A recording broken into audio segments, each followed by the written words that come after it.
Right, hello everyone, it's What's Happening Wirral. I'm here with the Voice for All Caregivers and I've got Letetia, beautiful Letetia and the beautiful Cathy with us. They're both activities workers in the Lighthouse Lodge Care Home and we're here today to talk about their opening day, their Easter opening day on the 8th of April. Yeah, 8th of April, where they've got lots going on they're going to talk about and they're going to give us a little bit of an insight of what it's like to work in care, in a care home with people ranging from just residential right the way up to like sort of onset vascular dementia and dementia, okay then, so we'll start with Cathy first, and can you tell us a little bit about your Easter opening day and what's going to be going on? So the Easter opening day is going to be on the 8th. It starts at 1:30. We're going to have loads going on. We got the Easter bunny, who's going to be there. You can get a picture, have some, get an Easter egg. Lots of stalls, people selling some of their items, you know, like from the public, cake stalls and so on. So yeah, it's going to be a good day. Yeah. How did you source them? How did them stores get to find out about it? We reach out to the public a lot. Right, like okay. We like the public to be involved a lot, don't we, in what we do as activities, because the public help a lot, which is really important in our job role. Yeah. So we reach out to a lot of the public and ask for, like, you know, if they want to come along and right, okay. You know, So you've approached companies already, or are these little businesses that are coming to these stores? Or we've had them a few times. We sort of got some connections. So right, so you built up a we built up a relationship. So some of them have had stores a couple of times on summer fairs, some of them are new. We just reach out and we just try and, because it's nice for our residents to go down, actually try and buy stuff off the tables. You know, they really enjoy it. So and it's not that, it's we like to help the public as well. So it's like helping each other. So we're helping them promote their product, and then they're helping us because they're coming in and making it a good day for everyone. So it's just like really important that we get good days like this going on. We love doing it because we love interacting with the public, and the public, we like the public coming in and help us and see what we do. Because it's quite hard to see what we do. You know, looking in, it's nice if they can come and actually see what we do. It's nice because if they're ever thinking about bringing their loved one in here, they can see firsthand of like what we do as a team and how passionate we are, and you know how caring we are, and how much we give to the activities, and you know it's really good. It's smiles all around, isn't it? And the kids come, and it's a good day for the families to come as well, and bring, you know, the grandchildren and you know and everyone. So it's just like really good day. So it's the families and open to the public as well. Yeah. So how do the public get to hear about it? Do you advertise it on your website? We advertise it on our Facebook. We put like it's the banners up on the day and stuff. Yeah, we put posters out, put posters out, and because we're in a good location, right by the train station, when they see the bunny in the garden, right, okay, and someone's going down with a few kids, there's the bunny, there's the bunny, let us go in. So last time, when me and Letetia done it fun day, she was dressed up as Minnie Mouse and I was dressed up as Mickey Mouse. Yeah. So the next minute, all the kids were getting off the trains, chasing them up. I want to go in there and meet Mickey and Minnie. Yeah. So I was like, come in. And then they all just come in, didn't they? So got a picture and that. So it's making it fun, you know, and just a fun day and enjoying it, and you know, everyone just like having a good time, because with everything going on in the world at the moment, it's a bit crazy, isn't it? It's about like coming together and having fun and enjoying it and just, you know, having a really good day, 100%. Really.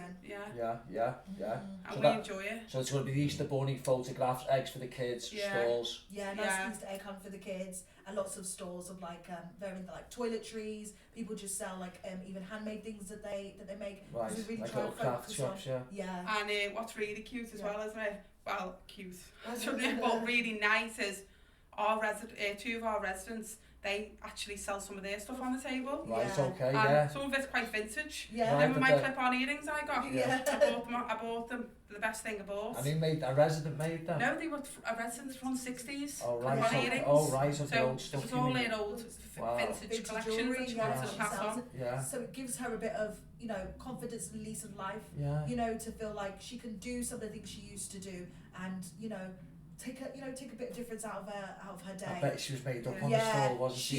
She loved it. Yeah. Like my mum come along and bought a necklace off it, and then my mum bought me the clip-on earrings, because I was like, and she was really made up. She was like, I made this a lot of money today. It's like, it's really good, but she was just happy that they were going to good homes. Because obviously them items mean a lot to her. They hold a lot of memories to her. you know, and to pass them on. That's why I've still got them on top of my wardrobe. Before I'll be on Dickinson's Real Deal. Make myself a fortune with these earrings. There was a bit of thought in it, you know what I mean? I thought, oh, don't clip on 60s, I'll have to Google them on eBay, see how much they are. I could be a millionaire. But yeah, but they are cool. Yeah. So I got them, and yeah, she was just made up, and she said to me the other day, am I having a store on the East? I said, yeah, of course you are. Yeah. You know, and we get them involved, and they just love it, and the smiles on the faces, you know, coming out, meeting the public, and you know, just chatting to different people who love it. I bet she's been going through her stuff, working out what else she's and what she needs, I can't sell them. Our sisters help her a lot. They help on the store, they come in, which is really nice. It's really a good day. We have a bouncy castle in the summertime. Obviously we haven't got one now because of the weather, but we do have bouncy castles in the summertime, and like popcorn machines, slush machines, you know, and all that. We have all that going on.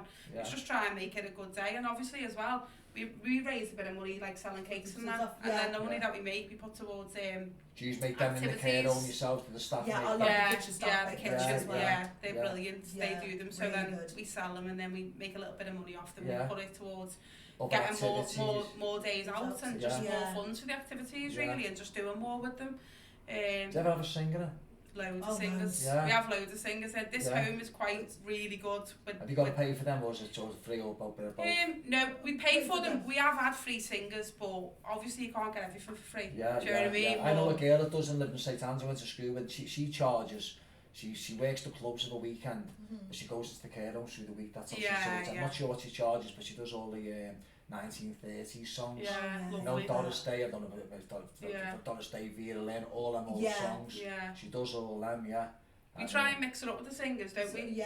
So obviously if there's anyone you want to come along, if you have any singers out there and you want to reach out to us, reach out to me and Letetia, and come along and give us a gig. Even if you could just play an instrument, you just want to play piano, cello, violin, saxophone. We're looking for the jazz one, aren't we? Anyone play the saxophone? Bring up Lighthouse Lodge and speak to us. Because even if they're not ready for the 8th, there's other days. All throughout the year. All throughout the year, but the singers mean so much. Like it's good. They love the singers, so you know we make sure that we like put a lot of singers on. This is why we do a lot of fundraising, and this is why like we do a lot to try and earn extra money. To make sure that you know we're making the best memories possible. Because that's what it's all about. Memories, isn't it? Making their time happy and content. Because at the end of the day, this is the last stop. Well, sad as it is to say it is, this is the last stop. So we just try and make them as happy and as comfortable as possible. Well, that brings me on to the other, what else, Letetia, what other activities, so apart from the fun days, and obviously on the 8th, what else do you do within the care home of an evening and stuff, and of a weekend or whatever? Do you do what other activities you do? What does your role entail, so to speak? I'm the lead activities coordinator here, so I manage Cathy and 2 other ladies. So apart from all like the rota stuff, and I also do the weekly planner. So for example, I'll just look at the rota and decide what's going to be happening that week. I keep in mind the birthdays, key UK days, like St George's Day, VE Day, that type of thing. You've got all that so things like that. We make sure that there's something to support. You don't miss it, isn't it? Stuff like it's that. It's very and as you can imagine, there's over 60 residents here, so try and. You can't miss a birthday because you never know again which birthday could be their last, so we really try and make an effort with the birthdays and stuff. So activities wise, as Cathy mentioned, the singing and live music, they love that because obviously they reminisce about it and they sing along. Also, there's a really good social aspect because they can sit together, you know, sing together, drink together, and that type of thing. So you know, reminiscent of when they used to go to the pub with their friends and stuff like that. We also have lots of one-to-ones, as you can imagine. Some of the residents here are introverted, so they just want to talk. We have those sessions for those that don't really come out of their room. Really makes a lot. We also have chair exercises, which is really important for everyone just to keep their mobility going. Chair exercise is very important. Really important. So we do those in groups or individually in their rooms because obviously some people want a bit of privacy when they're doing their exercises. And then we also have like really hands-on stuff, gardening. Planting new pots for the spring, baking, making cupcakes and things like that. It's an amazing home. You've got the grounds to do all that. What's really good is we've got the space and the grounds to do that type of thing. Oh my gosh, we do little natter, board games. They love throwing games, like just throwing down like cans. And throwing stuff like the ring over something. And points the ring, stuff like that. They absolutely love things like that. We have so many amazing, clever residents in here. You have no idea. quizzes, they love quizzes. They love quizzes. And even questions that I've been to university twice, no idea of the answer, and they will just be like, yep. Yeah, I don't take the quizzes really. Do you know what, I've got make myself look very poor. I've got a book, I'll have to lend you. Like, I bought a book just from Waterstones, and it's 500 pub quizzes in it.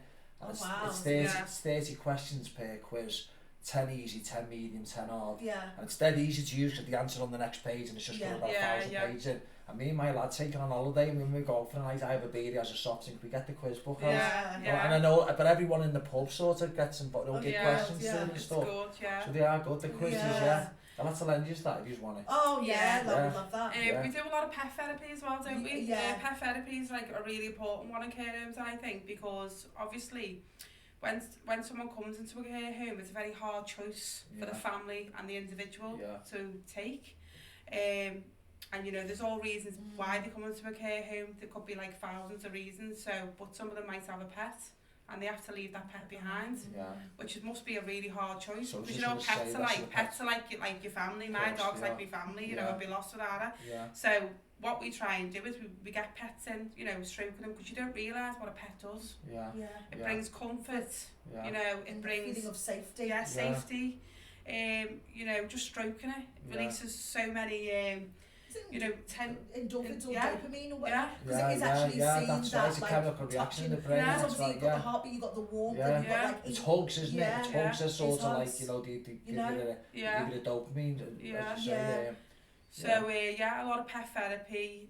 Doll therapy is another one as well. Doll therapy. Right, okay. Some families I find some families are a bit weird with it because they don't get it. They don't like it. So doll therapy... there must be something in it, because that's where you give a teddy bear to a kid. They do get something out of it. Of course they do. So it's basically like a baby doll, and they can dress it, and then they talk about when they were mothers back in the day, or their own experiences. It brings back memories. And they... you know, and they just hold it and rock it and things like that. But they literally come alive talking about the memories and having that feeling of repeating those actions of changing a baby, putting on the baby clothes, things like that. And it would not be, especially with our dementia residents, it helps so much. She just talked about them talking about when they were a mother themselves and stuff and like the that. memories and the memories come up, and I know some people are uncomfortable with it because it makes it feel like they're reverting. Well, no, it's important, isn't it? It's very important. It's important. It's important to make sure that they're happy and they are open up and talking about whatever the situation is. You know what? There's been a comment, there's been a status, should I say, by one of our admins, Debbie, this morning, talking about memories. And the other way you can get memories, and it can make you feel a bit sad. But that's important, isn't it? It's important to show emotion. So what I mean is, when if we have dates, don't we, in our calendar, we have memories, and they can make us feel sad, but that's because see, I know what you're touching there, because that takes us back to like how good life was. So some of the residents, some of the families might be thinking, oh, we don't want to do that because it's going to make them sad, but it's important. Sadness is a sign of love and the times you've had, isn't it? I always say we don't cry off Coronation Street and I'm going to have. Well, so sometimes I cry off Coronation Street. It's trying to make it around the world a bit different, but when we get a memory of a good time and it can make us feel sad, that's a sort of that sort of release. Definitely. Which is good for us, which is really good. Another thing as well is really good is memory books. Obviously memory books, a couple of them memory books. You know, we could have pictures of the family members in there, the grandchildren, memories from like special occasions. And some of the families have made them up and they're really good. So when they could be having a bad day and they're like, where's my family? You can give them the book and they sit with them and they'll be telling you things about their life and their book, because they're pointing at the pictures and stuff, which are really, really good in care homes. Do you ever get any sort of response with that when someone's got far onset dementia and then they'll see the picture, will that trigger? Yeah, because sometimes they might get a bit confused. It can, because sometimes they can get confused and don't recognise the person, who it is. Which is always hard in this type of job, isn't it? Because you could never imagine it happening or feeling like that, so you just got to put yourself down to a level of understanding, where you know where they're coming from. Do you know what I mean? So it's like it's a hard one, because you know it's very sad. It's part of dementia. There's so many different levels of it. That some of them mightn't recognise their own families. Which is really sad. Really, that's the hardest part, isn't it? And you've just got to sort of reassure them. It's very difficult, especially when maybe a lot of their families already passed away and they don't remember. So we maybe try and refocus on the good memories of when they were alive, or saying, you know, or things like that, or also focusing on the ones that are alive and come to visit them. So we try and focus on the ones that passed away in a reminisce sort of way, and then they'll come and one say, oh, they're going to come and visit you soon, or this happened to them recently, and you know, Easter's coming up, you can go with them to the Easter fair, that type of thing. It is difficult. It is difficult. So it's important to have a good understanding of the person, isn't it? It's a good understanding so you can sort out. That's why all your training's very important in care homes, and we've done a lot of training, don't we? We've had tons of training, which is really good, because we do a lot of training here. I've been here a year, I've done 3 dementia training sessions. So it's really important to have the knowledge about it. Because to be fair, when I first got a first job in a care home, I just thought dementia was dementia, but it's not the case. There's so many different levels, isn't there? And it's an eye opener when you do your training. You actually think, wow, there's different types. So it's good to have a good understanding about it, isn't it? So we're all we all know what, you know, what we're doing. Just a quick one to touch on the animal therapy again. So you know, so some of the families bring in the pets, but do you have any sort of outside companies to bring pets in or anything as well? Do you have anyone else to bring pets in, or is it just their own personal pets from the families? We have alpacas coming in, don't we? We have was that from the alpaca farm that's up there? So we had, oh my god, our 4th birthday was We've just had the owls in this morning as well. So we have owls. So where do they come from? A sanctuary or something? That was just a free, sometimes I just get reached out to just about 3 hours, they can an hour they can come in, or 2 hours, and just come in with some animals. I know like Cathy's got, her auntie got 2 dogs, and she brings those dogs in, for example. Just friends of the families or the local community. So I've got a dog, I'll bring them in for an hour. And then our 4th birthday was amazing. There is it was Nanny Sharon's farm. They are absolutely amazing, and they brought in so many different types of animals, and it was amazing. The Girl sister Michelle, I know her picture, she's regularly they do amazing work, and they brought all their animals in, and you know, it's just a brilliant day. It was a really wonderful day. It was amazing. And goats, you name it. I did get busted by one of the goats, like. I took it on the chin, it was beautiful. I tried to squeeze it, it wasn't having it, it buttered me. Went a bit dizzy, didn't I? But no, it was a good day. The alpacas are amazing, aren't they? Absolutely. So we're going to look at getting them in again. So we go round as well, and we ask our residents, you know, like, is there anything they want more? Is there anything we can do more? You know, because you know, one of our residents, say for instance, she loves Liverpool. And she said she'd always wanted to go to a football game. So one of our staff members reached out and got her tickets and took her to the game. What game was it? When was this? I can't remember what game it was, but it was for I think it was for the birthday. So our marketing team actually got the tickets, which was amazing. Do you know what I mean? They reached out and got the tickets, and one of our colleagues took her, and she had an amazing day. So obviously we're gonna start on a well wishes. Well wishes is by something that they might have always wanted to do in their life that they've never ever got round to doing. So we're in the plans of trying to sort out to look at something like that. Because someone could want to do something. And they've never really got the chance to do it. And if it's doable, we'll try and do it. Do you know what I mean? Because it's, you know, why not? Life's for living. If you want to try something, it could be anything, you know, it could be anything, but if it's doable and it's safe, it could be just basic things. It could be basic. It could be swimming in the sea. That's what I mean. But if it's safe and it's achievable, we'll try our best to do it when we, you know, because that's what it's about. And wouldn't it be great, just a quick one, if anyone's watching who's connected to any of the football clubs, Liverpool, Everton or Tranmere, Lighthouse Lodge, wouldn't it be great if you could get 2 tickets for every home game? So it'd be once a fortnight, you could take a resident to come and see the game. So if anyone's watching who can make that happen, Lighthouse Lodge. Would be amazing. I would just say also to any care home, like activities, do care. You know what? So it's just pick up the phone and just explain. Or a phone call or an email, just to try and get things discounted, things free, because people love different causes. There's still a lot of empathy out there. It doesn't feel like it right now, but there really is. And you know, with everything going on as well, like I know in the world right now, because this world's a bit crazy at the moment, isn't it? The world's changed a lot. But the local public so kind and humble, so generous, like so generous, and without them, you couldn't do half of your job. You know what I mean?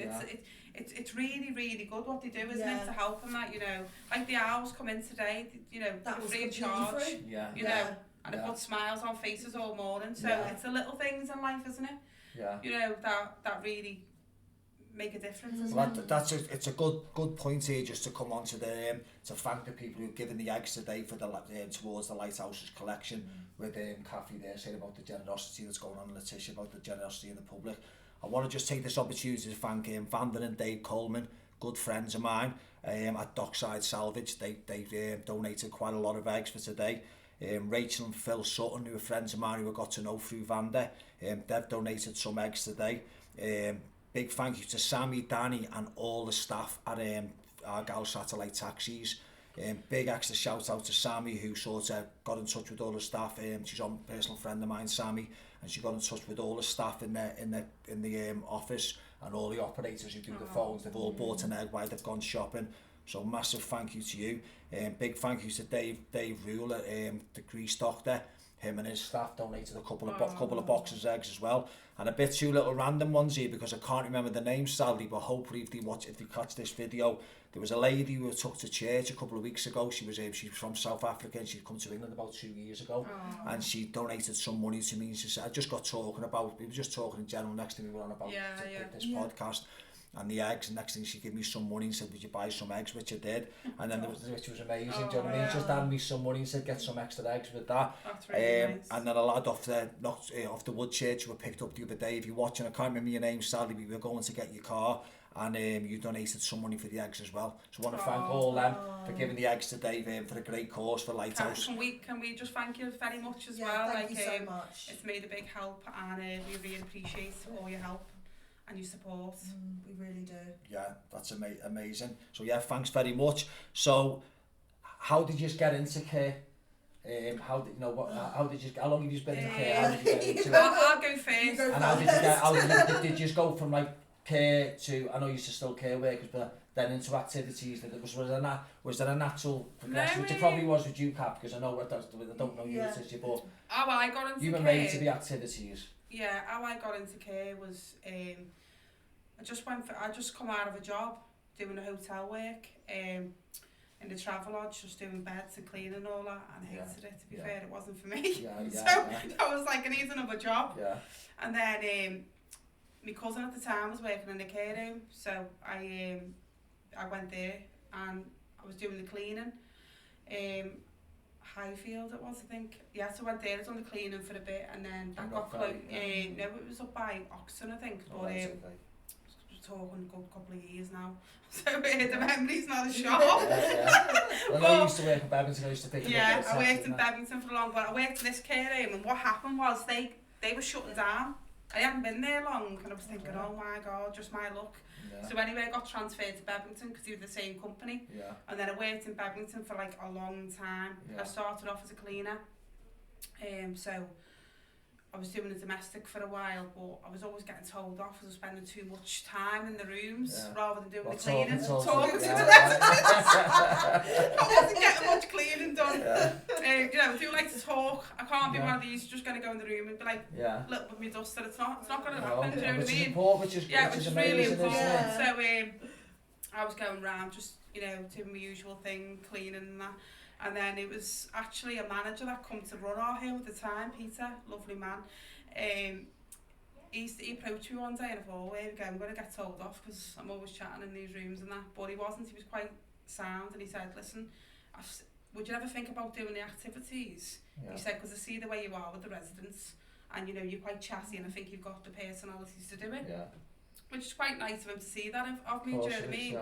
You know, and I was like, oh, what's that entail, sort of thing, because at the time we had an activities, but it didn't really see much what she'd done because I was too busy doing my cleaning, didn't really, you know, and just, you know, you play games to all that. So I was like, oh yeah, so I said, oh, I'll give it a go. So anyway, I moved from the domestic to the activities, and then I just took to it like, you know, dead easy. You had this explosion of ideas. It just come on me, like, because you've either got it or you haven't. Do you know what I don't mean? Like, well, that's but you've either got the personality to do the job. Definitely, or you haven't. Yeah. Because activities is not easy job. No. You've got to have a certain... A lot of patience. A lot of patience and a certain personality to do it, if that makes sense. Yeah. Because you're delivering, aren't you? Delivering a session, aren't you? So you've got to be if you're not sort of motivated to do it, it's going to show. So it went all from there, and then obviously I got this like good feeling in me. It was like a really good feeling of like, oh, I love this, and like really passionate for it. And I was like, oh, what can I do? And then all these ideas, I'd go to bed and I'd be thinking, my mum would do it overtime, and then I'd go to Karen, who was head of lead at the time, and go, hey Karen, what do you think about this? And she'd be like, oh yeah, Cathy, great, this is just what we need. So anyway, I've done all kinds for Bedlington, got it from like, you know, really like up with the activities and everything, you know, even to like get them a sponsor from Dunelm was sponsoring them, done a competition on Facebook, one of Dunelm, they were sponsoring, kitted all the kitchens out with new gear, you know, like loads of stuff like that. And then we didn't have much of a good garden there, so it was driving me crazy because I wanted, like, I had this idea of having, like, you know, a big massive garden. Yeah, a bit of the side, you know, you've been to Bedlington, a little bench, but there was not much of a garden, a front garden. It was a bit of a back garden, but a front garden.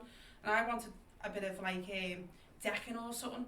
So I was like, I can get the money for this decking. So obviously, you know, in every care home, funds are quite low on activities. So I was like, oh, I've got to come up with some idea. So I didn't ask the manager at the time, I just done it off my own back. I would have got the sack really, but do you know what? If you don't do it, you do it. If I get the sack, I get the sack. It's all come from a good place, and that's all that matters. So I done took a picture of outside the home, done a little story, and done a GoFundMe page. Just on your Facebook? Just on my Facebook, and said what I wanted the money for, basically. I want the money for this, that and the other, and you know, obviously explained like what I wanted to do with it so we can enjoy a garden. And then I shared it, and then the next minute it went strength from strength. People put fivers in. So I made like, I think I made like £1,200 off a GoFundMe page. But I was worried going in on the Monday telling the manager. I was like, it's too late, everyone shared it, do you know what I mean? I thought if she says anything, I don't know what I'm going to do, but I just done it. I went strength to strength and we raised £1,200. So we done that, and then after that I was like, we need a dog. Do you reckon they'll let us have a dog in the care home and like do its own care plan? Because you know, everyone wants a dog. Like the manager can take it home, bring it in for a day until it's trained, until we get it trained up. So yeah, we had it. So I didn't think it would pass, but in Bedlington, they passed it. Won't it pass here? I'm not quite sure. I've never put it to them, to be fair. I've never put it to them, but I think it's a great idea. Whether the managers go for it, maybe you could take it on, Cathy. What happens? I think there's several people here with a house, so that's right. What happens in Bedlington? I suppose if the person's up for it, it's dealable. It's one of them. It depends, doesn't it? But in Bedlington, what happened was, I'd seen some girl was giving these puppies away, so I messaged her and said, oh, I'd love one of them for our home. How much? You know, we'll try and get the funds. I thought I'll do a few spotter balls or something. So I just think crazy. Maybe get an idea, I'll just go with it, do you know what I mean? So in the end, she was like, is it for a care home? I said, yeah. And she was like, I'll give you one for free. I said, are you joking? She went, no. She said, so I thought, okay, well, I asked the management. So I went in at the time, and I asked them, and they were looking at me like, oh, I don't know, maybe. We'll put it to the, you know, big bosses, see what happens. We got passed anyway, that's home care plan. And Nettie used to take it home overnight, and you know, bring it in over day. And then passed it up to like care plan and all that. And then she was putting it on, she put it on training, you know, like pet therapy training, so it's getting trained up. But I done all that, and then obviously things changed because a lot of things went on, and I didn't feel like, I wouldn't go into it, but I didn't feel like stable in my job. Do you know what I mean? Different hands were changing, and I started feeling a little bit unsettled. Fair enough. And because new management come in, you see, our old manager went, and he was all up for your good ideas. He'd take them on board, and he'd try his best to work with them. And I like that. Do you know what I mean? Because that shows a good manager, mate. To me, that shows a good manager, passion, and a good manager. Someone who's going to willing to listen to you. So I just, in the end, I just said, I was unsettled. He'd left, we got new management in, you know, they like coming in, putting whatever they put. And I just felt like he wasn't getting nowhere with ideas, so I just went, I'm really not feeling this no more. And then my sister who works here as a carer, she said, there's an activities job going. and I was like, oh, I'll just go for it and see what happens. And then I went for it, and then I got it, and I've been here since. And I think it was really the move that I needed to make. Because sometimes when you're in a job, you do. You're really happy. I was really happy in Bedminton. I was really happy there. What I mean is, but I'm really happy here because you get a feel for the place. You get a feel for the place, and you know, you see how much, you know, obviously they do amazing. Like they have 4 activities on, they hire 4 activities. It's more like they see how important activities is, so they'll give you the hours for the activities, which is really, really good. Not a lot of homes will. I know a lot of people who work in homes. So this is obviously with you now, because you said there's 2, you're the boss of activities. I'm the lead, and then there's 3 other women. So there's another so there's quite a big team. Another girl that was on my team did it by herself for years. I can't even imagine. So you can see how serious to take activity with it being a team of 4. And you know, they allow us to have 4, and that's really good because they know how important the activities are for the residents. So that's why they let us have the staff. And I know some who are doing it in homes and they haven't got as many activities. I know some don't even have activities; they just hire the odd person in. Some homes just hire someone in for like it might be a singer for an hour one day, it might do someone else. But I honestly feel like they need to have activities. It's really important because carers are doing all they're doing, and they're really busy and they're on the go, aren't they?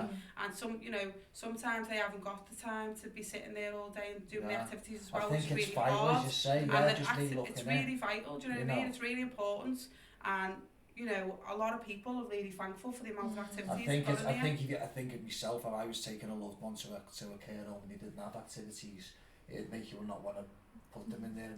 Definitely. Because you're going to be thinking, they're just going to be sitting there all day watching the TV. And they will be, won't they? And they will be. You will be sadly. You don't want that. No. You want encouragement, and you want someone to, you know, you want peace of mind knowing that that your loved one is still being active, they're still being, you know, as active as they can be and taking part in activities, you know, and getting involved, because it's so important for the mindset as well as physical and everything, you know. So it's really important, isn't it? I think it's important. It breaks up the day. We don't do activities 24/7, but to have like that break in the middle of the day to socialise, have a drink, listen to some music, and it'll boost your mood. And then before you know it, it's tea time, and then you can have a nice evening in front of the TV in your room if you want. But you know, that's what we want to prevent. Just that they're sat there 24 hours a day. When we come in here of a day, their eyes light up. They see the pink. They call us the pink ladies. Is it just pink? They call us pink ladies, so they see the pink and they go, what's going on today? Are we getting a wine today? Is there do they have a drink? Do they? They have a little wine or the Baileys and a whiskey. They're independent, you know. We do what they want to do at the end of the day. Is there a menu's not the right word? Is there a sort of an artillery of certain? Do they know certain things that happen on certain days? They have a plan in the room every week. They'll know what's going on every day. We on a Monday we'll print a sheet off, won't we? With all the activities on, and we'll hand one to every person's room.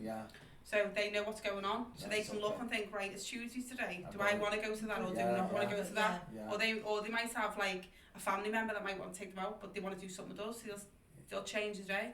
We find that a lot. They'll cancel plans with the family because we've got something going on. Like they'll move to the morning. Which is a good thing. Do you know what I mean? Don't come into Or they'll be like, oh, we're just going out. Like they'll go out like in the morning instead of the afternoon because they know they're going to go to party. So they're living the life.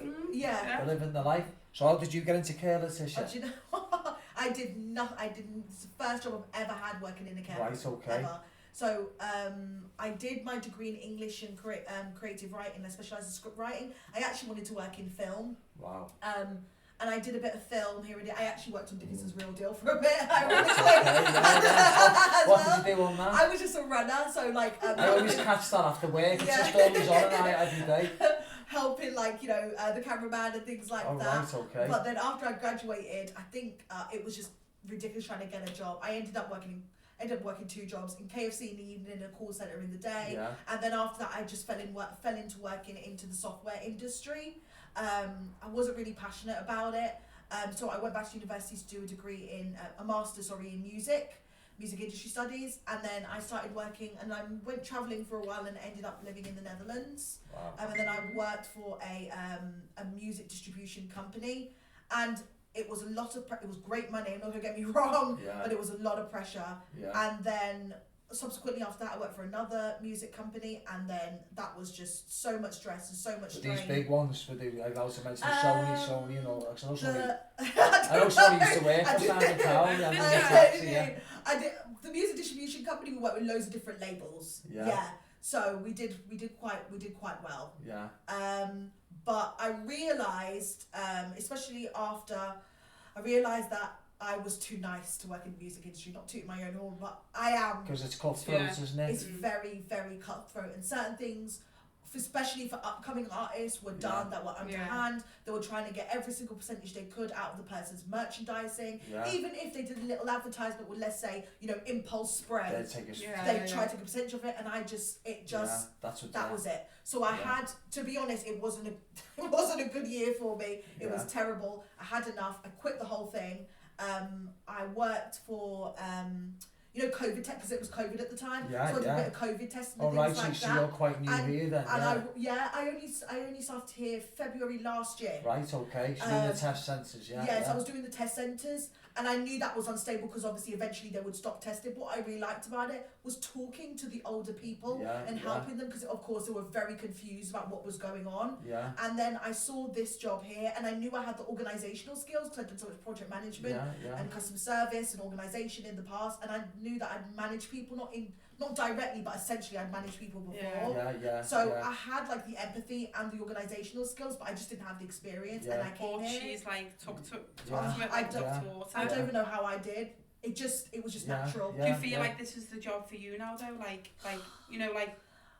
It's so difficult because I've got my, as you can imagine, and we both do, things about the company that sometimes we tick along and we think about in our mind. The role itself and the people and my team. I couldn't do this without my team. You're still right. Do you know what? No, I don't still write. I used to write a lot of I did quite a few scripts. I'm thinking, I'm in an area about what I maybe want to do on the side of the music industry or something like that. But at the moment, I think because it's so much empathy, so much care, and you look after them, and you love them, you fall in love with them so quickly. So you love the role at the moment, both of you, no one ever knows what the future's going to hold. Just got to change that. Just believe in I believe in the 7-year cycle. I love my role. I can't see myself doing anything different at this moment in time. But you never know what the future holds. The most important thing is you both live in the role for the moment, which is what it's about. But and if you wake up one day and you're not, then you'll go and do something else. But I know which is how it should be. Exactly. I feel like I know if I ever did go back into the music industry, I cannot do anything label or distribution or management related. It will have to be something community based. Whether it's like workshops with kids, workshops with adults, music therapy, but no, I can't do that every day. Can I tell you a crazy story about the music industry? It's going off a little bit here about Kirsten. I'm sorry about that. It's one of my stories. I'll be taxi, but it's only a quick minute. This guy, I can't think of his name, probably best of good job I can't, but I used to pick him up in my cab, and he worked on for Simon Cowell, right? He'd met Simon Cowell quite a lot of times, and he worked for that industry, and he'd met all the actors that come on X Factor. Now, they don't only give the winner a contract, he can give several of them contracts, depending on how well they are, what they do. And he told me something a bit crazy once in my car. He was a regular in my taxi and picked him up several times. He used to go and speak at Lipper. He went through Lipper, so he used to go. Last time he was in my car, he was going to do a talk at Lipper. And he was a little bit sort of like spiritual, like into vibes and stuff. And they used to ask him, it is Sony, Simon Cowell, I think it is Sony. I think it was Sony. They used to ask him when they were going for one of the X Factor, thinking about giving one of them a contract, what do you think? What do you think of him? What's your vibe? And he used to give the feedback to Simon Cowell's team, whether they think they should go with him or not, which I thought was amazing. It just shows you what goes on. It does. But I just thought to share that with you in my story. Just remind me of it. So now we're just going to go on about talk about dementia. And how it affects people, and how do you use yourselves cope with becoming emotionally attached? You know, when you see people suffering with dementia and am I right in thinking the medication with dementia, it's like, I've been told in the past, it's like a stair. So in other words, if you've got dementia, obviously you can go steadily downhill. Whereas when you're on the medication, what I got told was it can keep it off, but then the steeps can be sudden, so it can sort of go. I think. You know, so how do you feel when you see people change like that? I think it varies from person to person, and some people. My manager said to me one time that usually what happens, I don't know if this obviously is correct for everyone, but the younger you are, the faster it accelerates. Right, okay. Like there's people that we know that are younger and their dementia's gone really far advanced, people that are older, and it's actually just still, it's still progressing. Yeah, I think it all depends. It all depends. Person, but yeah, it's a hard one with the dementia, but we notice straight away because we work with them and we see, you know, around them every day. Yeah. You notice change in people. Yeah. Sometimes you can notice a change. Yeah, you think, oh, there's something not right. You know, so you notice the personality changes. Yeah. So it's just looking out for them signs, really. Yeah. And what would you do when that happens? Would you let I just let the unit lead know my concerns, and then she'll, you know, document them, and we just all keep an eye on it. Yeah. Right, Because okay. everyone's different, aren't they? Yeah. So everyone might have different preferences on it. That's why it's good to work as a team. Yeah. And obviously just like give feedback, because we might see something that they haven't seen.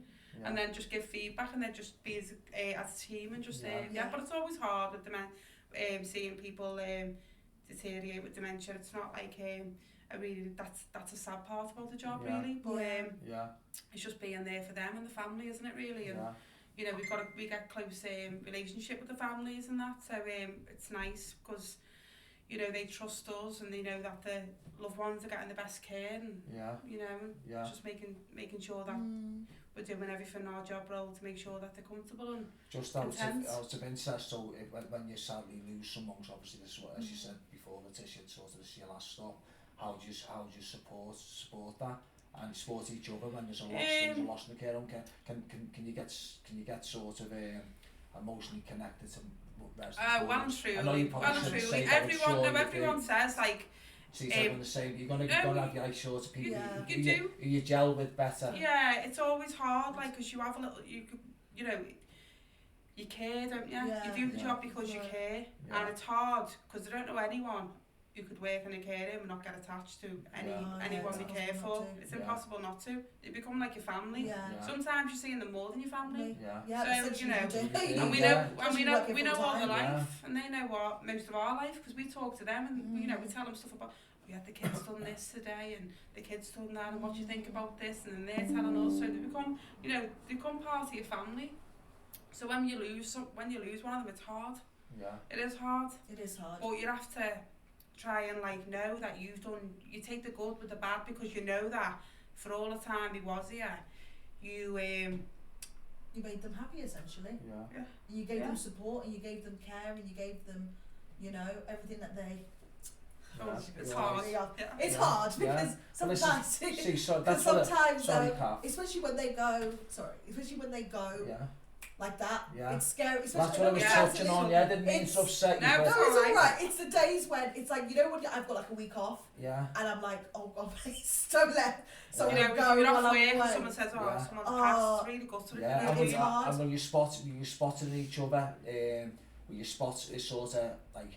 Would you like spot Letetia or Cathy, that's it, Cathy, or will you support her? And then vice versa. Like the team you work around and you're working make you stronger, because you're all there for each other. So you're all grieving together on that loss. Literally, you know, grieve together. It's because when I've come in and obviously I've heard the news, I'm in tears and my man. It don't get easier. It doesn't. The nicest part about it is knowing that you've done so much for that person. Do you know what I mean? Like I was looking back on photos the other day from the Lighthouse page. I haven't looked at them for ages, and I was just going back on some photos. You know, previous of everything we've done, everything we've achieved as a team. Everything we've done, everything we've achieved as a team. Because what we do as well is when we do lose someone, we make a memory book and we go back off all the pictures of the activities that they've been involved in. And we make a big book for the family with all them pictures, because some of them are on social media. And it's nice for them to, you know, to get that book and look back at all their time that they spent and what they did and what they achieved and what they enjoyed. And it's really, them doing the books are quite hard because it's getting them correct pictures that you want in there. You know, and you know, you want nice pictures because you want them to show their life and how much they enjoyed their time. And you know. And when I do them, I'm really aware of the fact that the family may not have an insight. Obviously, you know, they don't have an insight into that part of their life like they may have had before they came into the care home. They don't know what they're doing on a daily basis. So that book is really good to see. Oh, my mum liked this and my mum did that. Or blah blah blah. Some of them mightn't follow the, like, we have a Facebook page, but some of them mightn't follow it. So they might, we can tell them what they're up to, but then when they actually see it, they're like, wow. I was just going to bring me on to the next bit about linking it with the families. The families must really get a good sense there of the love and care you give them, and they to do the memory book and everything. They do. They do. Yeah, good for Whether it's to do their nails or, like, even if it's sometimes when, can my mum have a nice little hand massage and get her nails done, or can you just go in and speak to my mum for a while, or things like that. We really try and take all those. If they come to us and say to us, "Can you do this?" We'll do it. Because at the end of the day, that's what we're here for. Do you know what I mean? To make the families happy, make the residents happy, and reassure them, and just do our job to the best of your ability. But to do the job, you've got to have a sort of, like I say, person to do it, doesn't it? Take because the emotional side can you could have, like, your own issues going on at home. Some people, a lot of people do. Of course, And then obviously you come into work and you have to deal with a lot of other things going on. So it's having that, like, put that professional face on when you come in. And then sometimes as well, this might sound a bit mad, but sometimes it makes your problems feel a lot less smaller. Do you know what I mean? Well, that's right. Do you know what I mean? And then, because I feel like I, like, give and I help, and then I could be like, oh my god, and then I've got, like, loads going on. Do you know what I mean? I'm like, switch off, do what I need to do.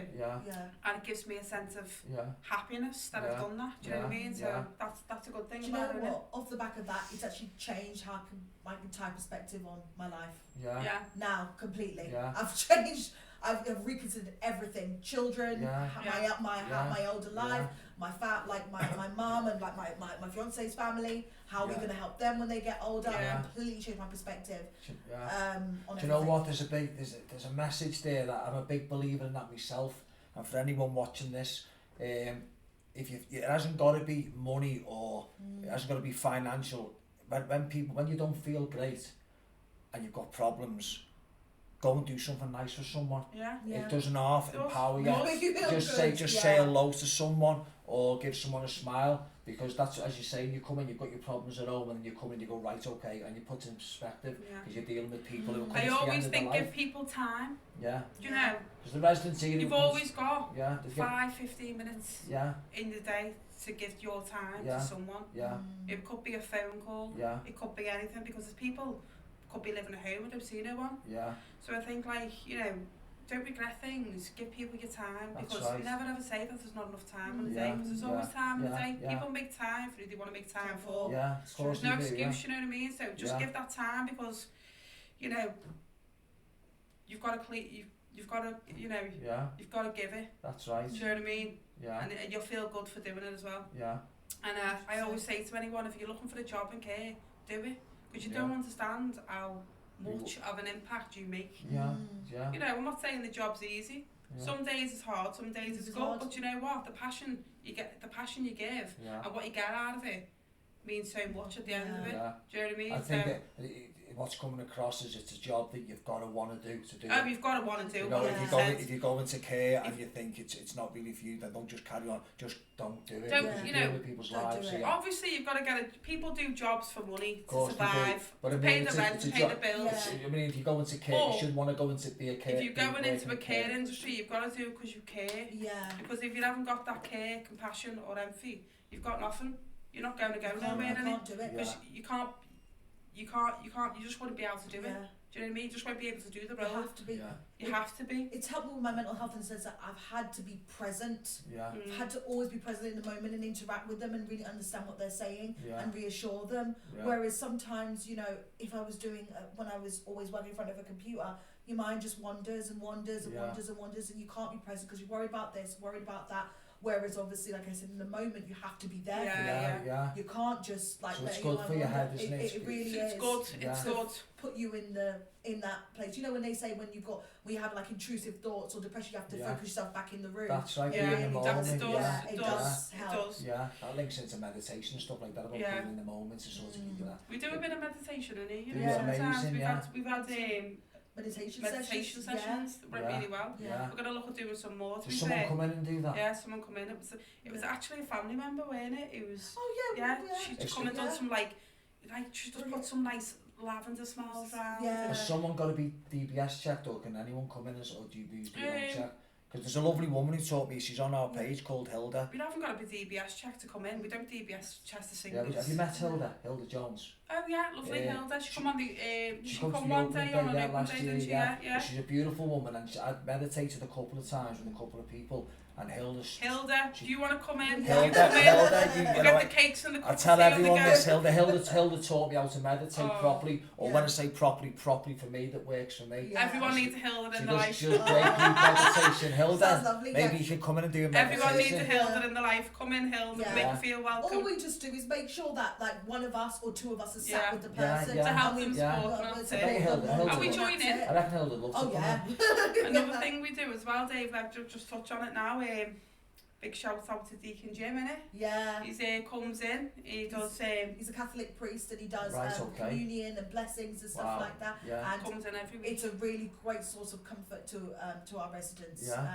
Amazing, Because some people loved going to church and some of them and then they can't get to church. Sometimes the church comes to them. Amazing. The church comes to them. It's comfort for them, isn't it? And they come in and they all get so much from it, don't they? Exactly. So we have that on the Wednesdays, and on the Sundays we have just a general prayer morning where we just read some scriptures, and then we have prayers so that anybody of really good. any Christian. And then obviously if we've got someone ill in the home, we say prayer for them, which is really nice. Or if they know someone in our family is going through that time, they do a prayer for us, which is really nice. It's really nice. Well, I pray. A lot of people don't know, but I pray at home once or twice a week. I pray like in my room for 10 minutes. But to be fair, like I never grew up like church and all that. Well, I never. You know what I mean? But since working in care and all that, I've sort of come a bit more like you know into it. And one of the residents got me a chain, rosary beads, a cross on. She went, "I've got you a present, Gaff." Do you know what? I was like, I keep it in my purse now. I like to rubbing it like that when I'm having a bad time. Well, I got one. A big shout out to Christine as well. My mate Christine Ryan, I brought her back from the airport last week from Malta, and she bought me a little cross with rosary beads off in the taxi. But you know what? I really like them, and I've got them now in my little purse, and I keep them in there. Do you know what I mean? So, but like I say, before I worked in care, it was a bit like don't go to church. Not that I've never believed in it. Do you know what I mean? I've just never followed the church. Well, I'm the same. See, I don't go to church, but. See, I believe in the power of prayer. It's a bit, I won't bore you with the story now, but it's a podcast in itself. But I realised there was a God 10 years ago. Do you know what I mean? And so I pray. Do you know what it is? I think as you get older, you start believing in more When things. you're young, you're a bit more naive. You don't believe anything. No, you don't believe anything. All you do, you're a bit selfish in that sense. You think about yourself. See, it's the power of it, because when I had a prayer answered immediately. It's a bit of a weird story, right? I can't tell, but I'll just tell you a quick oversight of it. Dead quick, like, no, because total strangers, I do a lot of travel. We haven't got time to talk about it. I was going to ask you about your travelling before, and my passion's travel. Not that I've got loads of money to tell you, I'd love to go on the world travel, but I travel as much as I can to different places. And I had total strangers coming up to me, right, in hotels, and asking me my name and telling me that I'd asked God to help me well. And it was happening all over the world, right? And it was happening in crowded areas. They were beelining me, right? And I was like, wow. You must have that face. Well, in Greece, I was with my mum, my two brothers, my brother's girlfriend, and this guy come into the pool area. He was totally chocker. I'll tell you dead quickly this last bit. And he's looking at me and coming straight over. And they're like, he's coming over to you. I said, oh yeah. And he comes right over to me, roll around the pool, asked me my name. And I'm like, anyway, he said the same thing to me. Then as soon as I got home from holiday, it happened to me again. And I was like, wow, what's going on? So I thought, wow, something's going on here. Did you think it was like a sign? Well, what I did, I prayed, like, but not in like sort of desperation or in hope. I prayed with a total belief. And the reason doing that, because I was doing it while I was out running as well. I was out jogging. I jog about 4 in the morning, by the way, now and again, because I don't know if you know that I have a calf. Now and again, I jog at 4 in the morning. Oh, I used to see you jogging in the park. I do a lot of running, me. And anyway, I prayed with this sort of like, it was that, because that's what the message was. The message was, if you ask God to help you, he will. Anyway, your prayers got answered immediately. Wow. Immediately.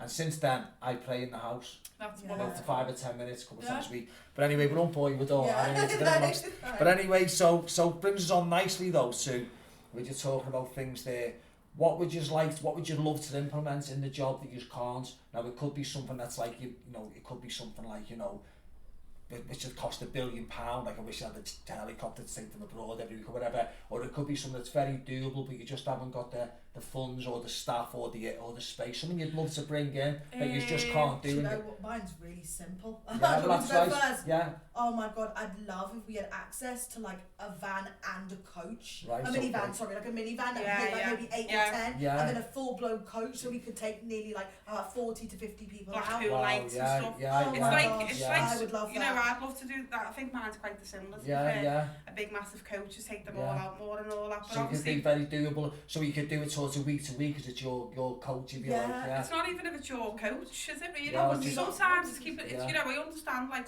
you know. A couple of minibuses would be great. You know, like now and again. But it's something we're going to look and try and achieve and do, isn't it? Really try and achieve it because you know, like the lights, Blackpool lights, I'd love to take a lot of them to the Blackpool lights, which is the lights. It's a little thing, you know what I mean? Obviously, we do go out a lot with our residents, don't we? Like, we'll take them over to Cathy, we'll take them to the cinema, we'll take them down there. We're in a good location, do you know what I mean? We'll take them to the pub. We do what, you know, our best to make sure that we're doing, like, good things with them. And they've still got that independence. Amazing, you know, take them to the shop. Let them go to, like, we'll go to the shop together. We'll go to the pub together, we'll go down to the cinema, you know. Just making it more like what they want to do. So we'll always ask them what they want to do and if there are any ideas, and they've mentioned that a couple of times, haven't they? So it's something that we're going to like try and and the well wishes is something we're going to aim forward to. Going forward. Well, the well wishes like the bucket list. Bucket list, because I always feel like if you want something, if you want to achieve something, you just got to push yourself. And obviously, as an activities, we'll do that. We'll send emails out and we'll try and we'll do our best, and we'll get there. Because if you want something, you just got to try hard enough. That's it. But to be honest, even if they've said, "Oh, I'd really like to do this and I like to do that," and what happens is, well, for in this home, all the residents have their own personal allowance and their family top up. If they want to go buy anything from, like, you know, some new underwear or a packet of crisps, we could just get that from their own personal fund. So even if I know that we can't drive them there, if it's far away, I mention it to a family member and say, hey, I could get it discounted at only like half price. You know, you can take them to this. Most of the time, and they're like, no worries, we'll take them because we get some insight into what they want to do, which maybe they don't have. You know, sometimes we take them out for an evening meal. I feel like they're going out for lunch, that. you know what I mean? Like, you know, going out of a night. And, you know, like, we have to do it, like, because the home's so big and we have so many residents, we just have to do it, like, narrow it down and take a couple each time. But we do a lot, don't we? What's amazing? I find it quite lucky, like, it's quite lucky we get the chance to do all this. Do you know what I mean? It's really good. So what's coming across here today, though, what's amazing is that really, this is sort of people's lives. And you make people are living here, not just existing here. So there's things that you want to do in life, whether go out shopping, do whatever you want to do, have entertainment, have pets. People are living. Do you know what I mean? It sounds amazing here, so that's what's really coming across, which is blown me away. It's like being in their own house here, isn't it? Do you know what I mean? It's got a lovely and feel. You've got to have that feeling about it. Do you know what I mean? Here. All the staff are lovely. The staff work, you know, massively hard. Everyone tries the best to make it, you know, as homely and, you know, normal as possible. I agree with that. There's one thing that our deputy always said, and it stuck with me. She just said, like, this is their home. So we have to treat it as such. You know, and it's true. And that's how we try and you know, when we move forward and take steps with them, that we try and remember this is their home. Everything from the lounges, you know, they shouldn't just be random stuff. They can go anywhere, like they're not set to a floor. They can walk all over. They can go everywhere they want. It's their home. If they want to go in the garden, they go in the garden. You know, some of them can go out to the shops themselves and take themselves out and come back on time. This is residential, you see. So it's just about making, you know, this is their home and we're their friends. So you get massive. So just to finish it off, then, so the job satisfaction you get. It's obviously coming across how great the job satisfaction you get. Get loads of satisfaction from it. Really good. Really good. I advise anyone, if you're looking for a job and activities, go for it, because you won't be disappointed. You'll get so much from it as a person. you'll feel like so good doing them as well, because you're helping so many people. Yeah. Yeah, we've obviously got a part-time role going if anyone Right, wants it's to. okay. 16 hours, you want to come and join the team? Give us a tick. We do, yeah. We do. Yeah, we do. actually really do. We do, but yeah. And yeah, big thank you for everyone helping us. Well, listen, that's amazing. So I just want to take this opportunity to thank Letetia, to thank Cathy for giving us an insight of what they do here in Lighthouse Lodge. And thanks for having me. Oh, you're welcome. Anytime, Dave. Thank you so much. Yeah, okay, listen. So subscribe, like the video, subscribe, share it with your friends. And if anyone wants to get involved with Lighthouse Lodge, wants to help out in any way they feel they can help, or come to the fun day on the 8th of April, come along, bring the kids. You're going to get an Easter egg, you're going to get a postcard for Easter bunny. And thanks again, girls, okay? Oh, thank you. Take care.